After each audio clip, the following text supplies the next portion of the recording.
Let's dive right into it because I am fired up. We discussed a little bit yesterday as the January 6th bombshell witness, 25-year-old Cassidy Hutchinson, who was working inside the White House with Mark Meadows, the chief of staff, at the end of the Trump administration. The January 6th committee has done whatever they can to garner as much attention as they possibly can from a gullible and often complicit news media. But yesterday's testimony from Cassidy Hutchinson, which was hearsay about what happened from her perspective based on what she had been told inside of the limo after Donald Trump's speech on January 6th, set a new low in terms of the willingness of Democrats to go after Donald Trump in this January 6th hearing. Let me explain what I mean by this. What she testified to is hearsay. Now, I understand a lot of people don't spend a lot of time on legal-related issues, but the general rule is you are not allowed to testify to something that you were told by someone else that they witnessed. That is textbook hearsay. So the January 6th committee, which features a lot of lawyers working on it, made the decision to put this 25-year-old witness on, despite the fact they knew that she was making salacious comments that she had not herself witnessed regarding what Donald Trump may have done inside of that limo. And I want to play you this cut because a lot of you are just hearing from the media about these stories and you didn't even necessarily hear what Cassidy Hutchinson said. This is textbook hearsay. Listen. So once the president had gotten into the vehicle with Bobby, he thought that they were going up to the Capitol. And when Bobby had relayed to him, we don't have the assets to do it. It's not secure. We're going back to the West Wing. The president had very strong, a very angry response to that. Tony described him as being irate. The president said something to the effect of, "I'm the effing president, take me up to the Capitol now." To which Bobby responded, "Sir, we have to go back to the West Wing." The president reached up towards the front of the vehicle to grab at the steering wheel. Mr. Engel grabbed his arm, said, "Sir, you need to take your hand off the steering wheel. We're going back to the West Wing. We're not going to the Capitol." Mr. Trump then used his free hand to lunge towards Bobby Engel. And when Mr. Renato had recounted this story to me, he had motioned towards his clavicles. All of this 100% would be inadmissible in a court of law, Buck. And as if that were not enough, the Secret Service has now said no one from the January 6th committee reached out to them to ask any of these details in the last 10 days, and that both Secret Service agents are ready and prepared and willing to testify to the January 6th committee that what this woman, Cassidy Hutchinson, reported that had occurred and what they had said is not true. And as the actual witnesses in that car, they are happy to tell their side of the story, which is not what Cassidy Hutchinson said. Buck, this just has blown up even for an incompetent January 6th committee. I think this has destroyed any shred of credibility that they have. This is the worst thing they could have done. Well, this was their best shot, it seems. At least they were leading up to, this is the witness that we didn't know about before, but now with the new bombshell testimony, and you could tell that they had lined it all up, right? It reminds me of, you remember the morning, this was a great day in fake news history, when Elizabeth Warren's DNA test results came out. Oh, yeah. I was watching CNN in real time, and I actually got into it with their head of, PR or whatever online. They were saying vindication for Elizabeth Warren. It turns out she is 0.8% Native American, right? I mean, and then they realized, oh my gosh, wait, that's not going to work. Like they knew what the marching orders were, and it was obviously a catastrophe for them. They knew the marching orders here were, oh my gosh, the most riveting testimony ever. Clay, this is a show trial. It's not even a trial, right? So it's almost wrong to call it that. Any of this in a trial. The whole thing is absurd. And what it shows you is in the absence of any Republican participation and also the absence of any agreed upon procedures. Exactly what you said. Hearsay? Yeah, whatever. They'll throw it in there. They don't care. Just process is not justice. You actually have to have a just process, right? You have to actually have some protections in place to get to the truth. This isn't about getting the truth. It's about propaganda. And by the way, they all lined up for this one. The reporting, we just we got a cut. I haven't even heard this yet, but I think everybody's going to enjoy it. Greg put this together on our team. Here's a montage of all the mainstream media breathlessly reacting to that hearsay commentary that you just saw. No, this is them saying that which one are we going for here? Because the Secret Service here is saying that this is not true. The montage is that it's not true. The montage is now them saying it was not true. You're right. Sorry. I thought it was them breathlessly reacting because we also got that. Right. Play cut 9. The Secret Service will push back against any allegation of an assault against an agent or President Trump reaching for the steering wheel. The Secret Service is telling you that the lead agent disputes some of Hutchinson's testimony? Disputing some of that really dramatic story about Donald Trump trying to lunge forward and take control of the beast. Prepared to testify under oath that neither man was assaulted and that Mr. Trump never lunged for the steering wheel. The agents involved are prepared to testify under oath that the incident did not occur. The Secret Service will deny this one little part, the steering wheel claim. The agents would say that the incident itself described there just simply did not happen. That's a big notice, even variation there, Clay. Secret Service willing to come out under oath. This just did not happen. Essentially, the Secret Service, who obviously swore an oath to uphold and defend the Constitution, law enforcement professionals are willing to say in front of this committee, this never happened. Do you think, now we really get down to brass tacks, do we think they're going to follow up and you're going to see the Secret Service agents involved? If they don't call these Secret Service agents to get their testimony under oath, this thing is an even bigger joke and sham than we've known it was all along. So that is the reaction after initial breathless approval of everything that she had said. And I want to play this, but that is a good montage that was put together of people saying, oh, by the way, everything that she testified to essentially is untrue based on the people who were actually witnesses in the vehicle. Here is CNN's Jamie Gangle. This is cut 11, saying America and democracy are in debt to Cassidy Hutchinson. Liz Cheney began her final comments by saying that we are in debt to Cassidy Hutchinson. I think America and democracy is in debt to this young woman. So I feel bad for her, Buck, and let me explain what I mean by that. She's 25 years old.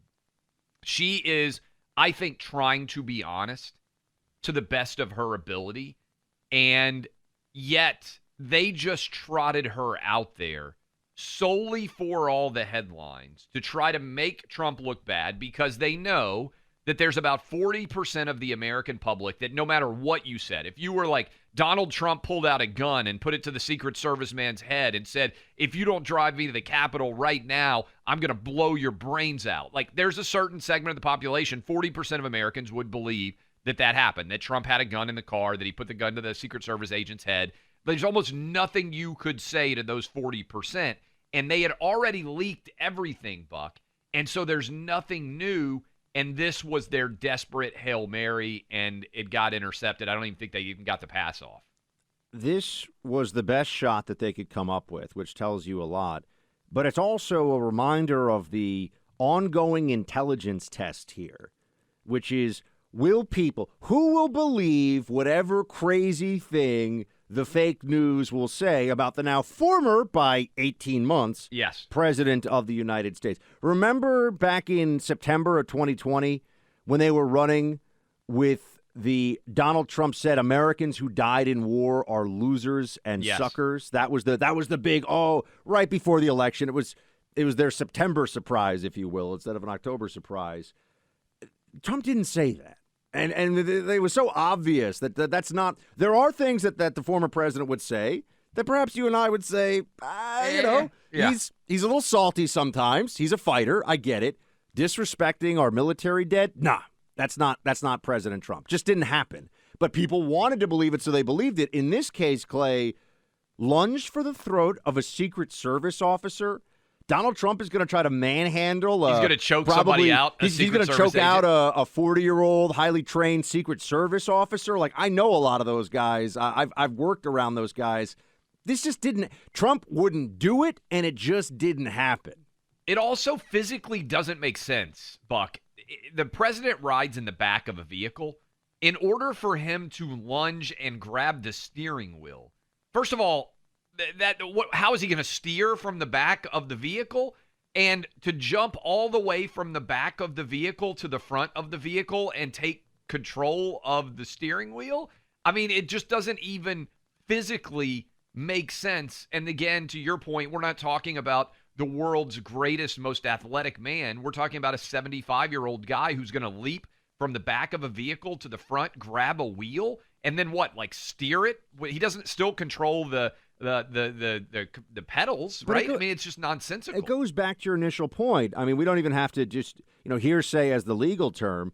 If you're serious here, meaning if the Democrats are serious about this story being true, of course you go with an eyewitness. Why do they go with a 25-year-old executive assistant or whatever who wasn't even there? Like, think about the mentality they've had all these months. Think of the millions of taxpayer dollars that are being spent on the congressional lawyers. salaries. This is what fires me up, Buck. All the people that know better on the hearsay front that would say this is really crappy, but they don't care. Not very reliable. The point is, when it comes to Trump, whether you're a journalist, a lawyer, an intelligence officer, whatever, all of your ethics are supposed to be thrown out the window because stopping and now just defaming, they're not stopping Trump is all that matters. And they can't get out of that mentality. And what we see here is now any person, they thought this was going to force everyone to go, oh, gosh, Donald Trump, he's so scary, the nuclear codes. And remember, the president who didn't start a war and didn't watch as Europe had its biggest war since World War II, he's the big threat? I don't think so, folks. Also, the president, and this is a big point in his favor, that they said was going to be a dictator. There was never a time in most of our lives where a president could have taken more power than in the early days after COVID. If you were truly dictatorial in your belief scheme, there has never been I don't believe in my life, a time maybe right after 9/11 when a president had more opportunity to take complete and total control. And Trump deferred to mayors, to governors, to executives in all different parts of the country. In fact, you can argue, if anything, that his federal control was too light because it led to some draconian policies being implemented by officials in other states. And so we need to open up phone lines too, because I just think this is such a ridiculous thing that they did. And I'm curious how many people in media will actually even call out the committee for this. My favorite, though, are the, quote, Republicans who are there's still this core of these never-Trumpers out there who this was their moment of vindication yesterday, Clay. And now the Secret Service has come out and said, it didn't happen. We'll swear to the fact that this didn't happen. And I just, as a lawyer, I almost want there to be people who are lawyers that are on this committee held accountable by their bar associations. Like, how in the world did you ever put this witness up to tell her story? You know even better than me, the Bar Association is basically like run by the Communist Manifesto now. I know, unfortunately. I'm a member of two. But yes, there are from a legal perspective, what they did in this show trial was 100 billion% indefensible, also untrue. And anyone out there who is in the media that helped to propagate these lies. And Buck, when we were on the air, I was going through Twitter and people were gleefully reacting to this. And it's all a lie based on people who were actually there and witnesses. And again, the January 6th committee, according to the Secret Service, did not even reach out in the last 10 days before they allowed this bombshell witness to testify to corroborate her comments in any way. Her testimony that she heard from someone else who was there what happened, direct and clear and present hearsay. It'd be a good law exam question in the years ahead. We were right once again on this one. We're right on a lot of things. Not gonna put too fine a point on it. It's just the way it is, folks. The left, the media, they get things wrong all the time, and they don't care. They don't care. Doesn't matter to them. And a great example of this is Joe Scarborough over on MSNBC. He is saying that Mark Meadows should get a lawyer. And Mark Meadows, hey, Mark, I've known you for a long time, buddy. You're in deep. You're in the middle of this conspiracy. You may want to get yourself a really, really good criminal defense attorney. That is such a stupid. Can we come up with a bet that Mark Meadows is not going to be criminally indicted? By the way, for what exactly? Can we come up with something so that Joe Scarborough has some skin in the game? Because I know he says this stuff, Clay, because his MSNBC watching NPR audience is obsessed with this conspiracy nonsense. It's not going to happen. And it's like these audiences don't even care. They're always being lied to. And they're all so dumb. I would just say, and I don't know, I can't speak. I don't know Joe Scarborough personally, so I don't know. I've never met him either. I just know his work. I don't know how intelligent or unintelligent he is. Does he have a law degree? I don't know. If he does, hearsay is complicated when you get into the exceptions, right? There are certain exceptions. For instance, if you're dying on your deathbed and you say, oh, I have a kid that I've never acknowledged before, and then you die, that declaration can be potentially entered into law, right? There's a very small subset of out-of-court statements that can be admitted by testimony from someone else who heard them, right, which is hearsay. What is wild here is that anyone who has ever passed a bar exam, anyone who has been to law school at all, could have ever gotten to this situation, Buck. It's just crazy. Are lawyers as blown away by this decision of the January 6th committee to allow her to testify to hearsay as I am? 1-800-282-2882, Cassidy Hutchinson. And also not do the bare minimum of research to provide some element of corroboration. Report from Politico that the Secret Service has not been contacted in the last 10 days. And here, what I just want you to think about this.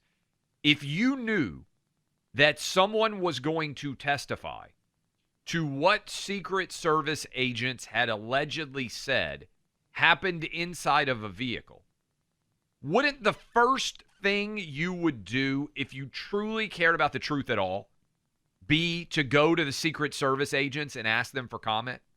I mean, take it outside of a court proceeding, because this wouldn't be allowed in a typical trial because it's hearsay. If you were just doing due diligence on behalf of your company, I used to do sexual harassment investigations. This would be like me taking one side and not even attempting to contact the other side to get their story. At the most basic level, even of journalism, and we know there's a lot of really rigged journalism that goes on. But if someone tells you a story, the bare minimum you could do is reach out to the person that they told you the story about and say, hey, did you say this? Does this comport with your recollections? What did you see as the actual eyewitness?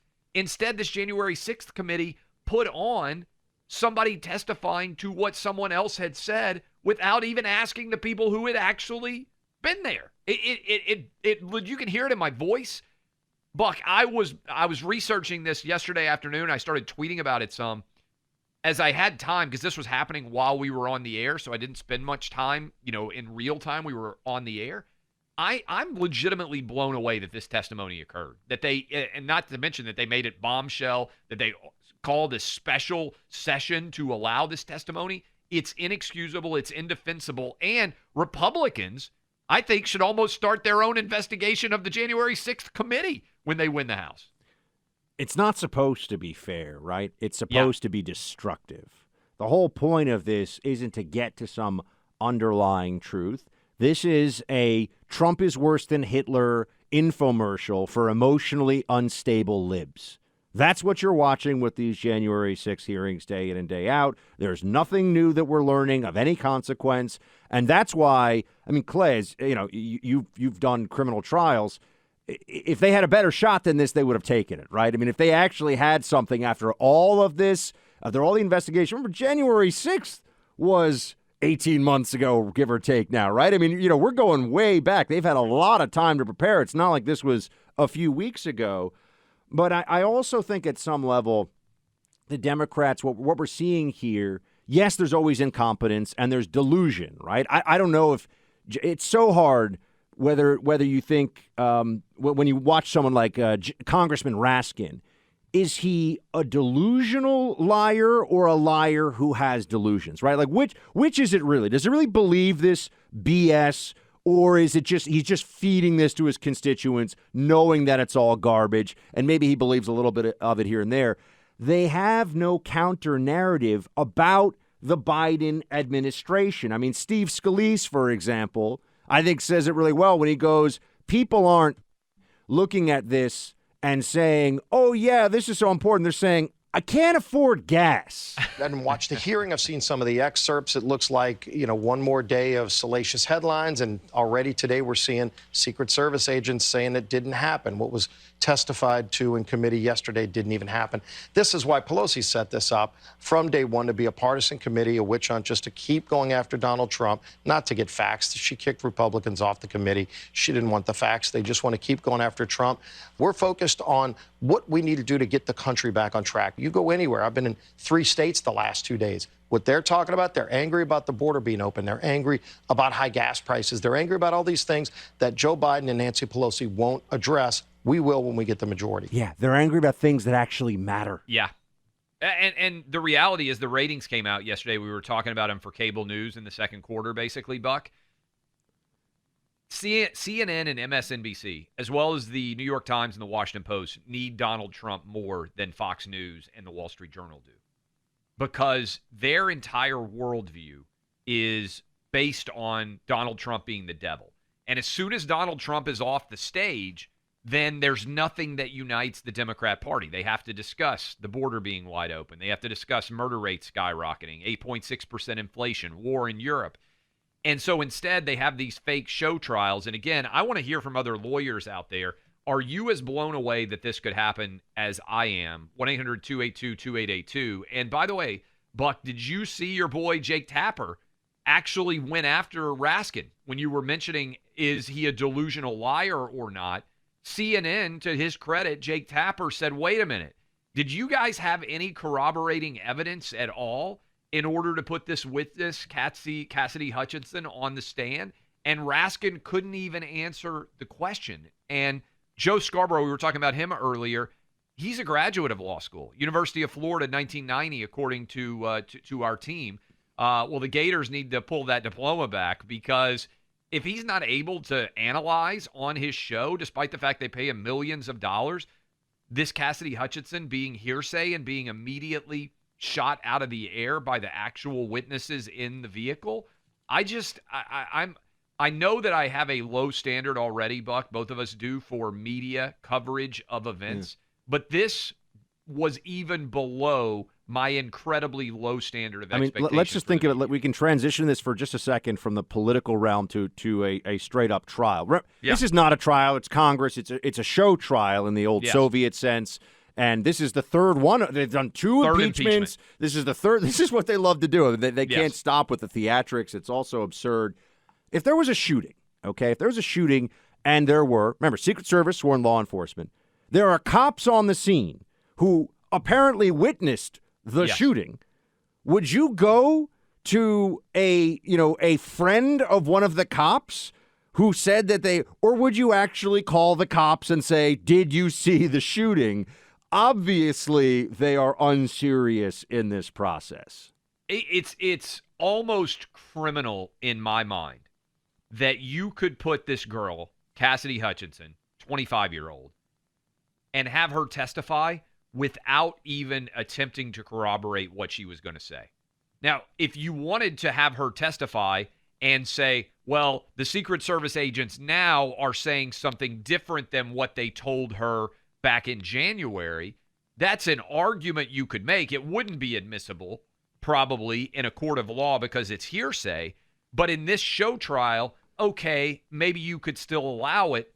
They didn't even put the Secret Service agents, who reportedly are willing to testify under oath right now in front of the committee, and the committee hasn't subpoenaed. The committee subpoenaed every Republican on the Clay, planet. They subpoenaed Sean Hannity, I think, for God's sake. Let's think about this. You're a congressional investigator. You hear this story. Yeah. Do you go to the Secret Service agents right the away? First thing you do. Of course. If you actually cared about the truth, which is why, Buck, I was using as an example. I used to do investigations internally for companies into sexual harassment allegations. So I would have to talk to everyone and then write up a report. This was not a criminal or civil investigation. This was internal for the companies. But if I didn't talk to every possible witness, I would be doing a sham investigation. And it's insulting to me that could be going on with our tax dollars right now. This is supposed to be a sham investigation, and everyone's now seeing it. That is the whole point, and it is laid bare for everyone to view with their own eyes. I'm glad I'm not alone in this from a legal perspective. A bunch of people weighing in, Buck, who are lawyers. Let's start with Betty in Connecticut. You're a former assistant attorney general. What did you think about Cassidy? I'm outraged. I was assistant attorney general for 28 and a half years in the child protection unit here in Connecticut and 35 years as a trial lawyer. And the first thing I thought when I heard this crap going on is, who is in charge here? There are lawyers on that committee. They know better. They should be ashamed. Hearsay will never be permitted in court, and this just makes the whole thing a joke. And I'm just wondering, as you did, Clay, that the bar associations, who don't really have much chutzpah, should be doing more about this kind of crap. I agree. I think Betty's right. I think the odds. She's fired up like I am. Yeah, Buck. she is. The odds of any Democrat on that committee even getting a sternly worded letter from the bar committee, I'd give 1,000-to-1 odds against that. Karen is in Ohio. She's an attorney and a magistrate. Hears cases every day. Karen, what was your reaction when you heard Cassidy Hutchinson's testimony? Well, my first reaction was shock. Why in the world would a witness be presented who is so far removed from the actual events? Why not inquire of the witness who was in the car with President Trump? Yes, the Secret Service agents. It'd be pretty easy to find them. It's not like we don't know who they are. If somebody tried to do this in a hearing that you were presiding over, what would your reaction be? My reaction would be, and I would stop the hearing, inquire of the presenters of evidence and say, why aren't you presenting testimony from the person with direct knowledge? I'm not finding this witness to be credible, and I'm telling you right now, I dismiss the credibility of that evidence. And it suggests a motive on the part of the presenters of the evidence to further their narrative, which is not an accurate one, and as if they're putting their thumb on the scale of justice to try to achieve a result that they want, not a result that has anything to do with the truth. Absolutely. Karen's nailing it. Karen, thank you so much for calling in. Clay, I just throw out an idea, and then I know we have one more call, another lawyer, but I do think at some level the Democrats, it's so sloppy and so desperate because they know January 6th isn't going to, it's not going to, they're all talking about they're going to bring charges against Trump. Really, bring it, libs. Let's see how that goes for you. I think they're creating a psychological safe space for Democrats going into an election they're going to get annihilated on, where they get to be the heroes, and Democrats are doing a lot, and they're standing up for our democracy. You know what? That's really, I think this is just this narrative creation of safe space for libs who can't look at the reality of gas prices, crime, the border, inflation, etc. And that's what this is really all about. It feels to me like such a Hail Mary, but it's like you tried to get the snap off without your team even lined up to protect your quarterback, and the quarterback just got broken, right? I mean, it's not even a Hail Mary formation. It's beyond the desperate level. He might have even gotten sacked in the end zone for a safety, Clay. Yeah. That's a great sports analogy. Matt in Mississippi. Matt, what's your thoughts on this when you saw Cassidy Hutchinson's testimony as a lawyer? Well, my thoughts are, if this were a civil matter, and you have the Federal Rule of Civil Procedure number 11, which talks about how, when you sign your pleadings or you file a complaint of some sort, you're making a representation to the court that you have made an inquiry that is reasonable under the circumstances. And now I could put hearsay all day long in a complaint, but I'm certifying to the court that I have done inquiry and that I have corroboration for that. Otherwise, I would, I'd be in violation of Rule 11. I mean, that is a phenomenal point. I think we have got to go to break. Yeah. You can hear the music playing us out, but I'm not alone, Buck. Clay, All these lawyers this audience are fired could, up like me. could be arguing in front of the Supreme Court and do very well. It's amazing.